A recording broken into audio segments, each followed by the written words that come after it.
Hello అండి, అందరికీ నమస్తే. Welcome back to our channel. నేను మీ అంచు. ఈరోజు మన వీడియోలో ఒక మంచి రెసిపీ మీతో షేర్ చేసుకోవాలనుకుంటున్నాను. అదేంటో కాదండి, హోమ్ మేడ్ పన్నీర్ ఎలా చేసుకోవాలో చూపించబోతున్నాను. అది కూడా మనకి అంగన్వాడీ నుంచి వచ్చే పాలతోటి ఎలా ప్రిపేర్ చేసుకోవాలో చూసేద్దాము.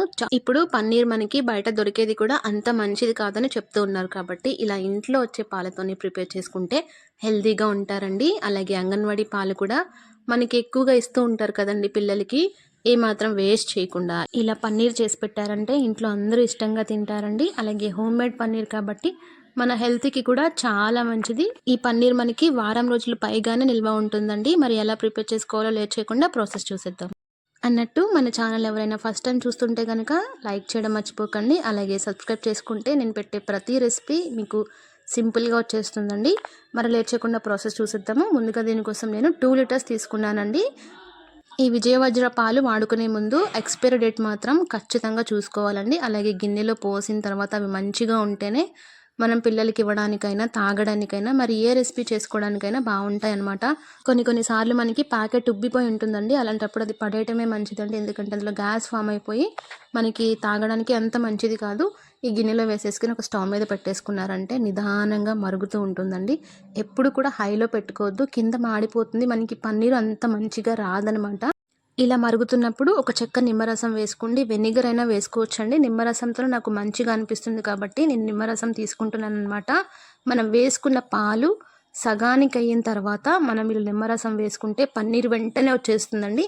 అంటే లీటర్ పాలు వేసుకుంటే 1/2 లీటర్ వరకు మరిగిపోవాలన్నమాట.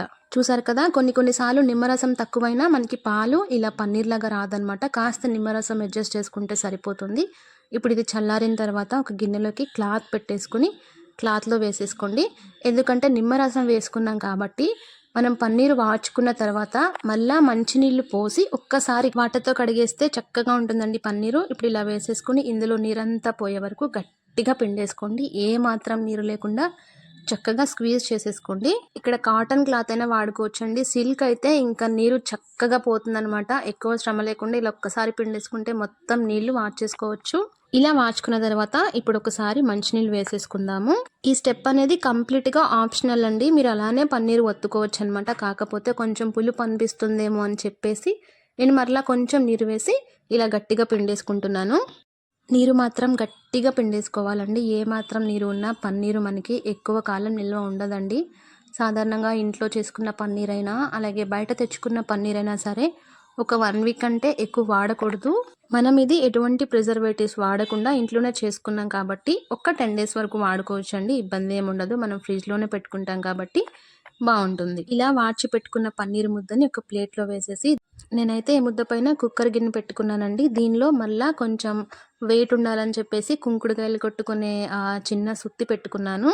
ఒక అరగంట గంట పాటు ఉంచేసారంటే ఇందులో నీరంతా పోతుందండి. చక్కగా పన్నీరు మనకి గట్టిగా అయిపోతుంది అనమాట. చక్కగా షేప్కి వచ్చేస్తుంది. మీకు నచ్చిన సైజులో కట్ చేసుకొని చక్కగా స్టోర్ చేసుకోవచ్చండి. చాలా చాలా బాగుంటుంది. ఖచ్చితంగా ఇలా ఒకసారి ట్రై చేయండి. ఇది మనం ఇంట్లోనే చేసుకున్నాం కాబట్టి అస్సలు పాడవదు. చూసారా ఎంత చక్కగా టర్న్ అవుట్ అయిందో. టేస్ట్ కూడా చాలా బాగుంటుందండి. నేను దీంతో చాలా రకాల రెసిపీస్ చేస్తూ ఉంటాను. ఎక్కువ పన్నీర్ నేను ఇంట్లో చేసుకోవడానికే ప్రిఫర్ చేస్తానండి. చూసారా ఎంత పర్ఫెక్ట్గా వచ్చిందో. రెసిపీ ఖచ్చితంగా ట్రై చేయండి. అలాగే మరిన్ని వంటల కోసం మన ఛానల్ని సబ్స్క్రైబ్ చేసుకోండి. మీ ఫ్రెండ్స్ రిలేటివ్స్కి షేర్ చేయండి. కమెంట్ సెక్షన్ పక్కనే హైప్ ఆప్షన్ ఉంటుంది. మీరు హైప్ ఇస్తే కనుక ఈ వీడియో మరింత మందికి రికమెండ్ అవ్వడానికి ఛాన్స్ ఉంటుంది.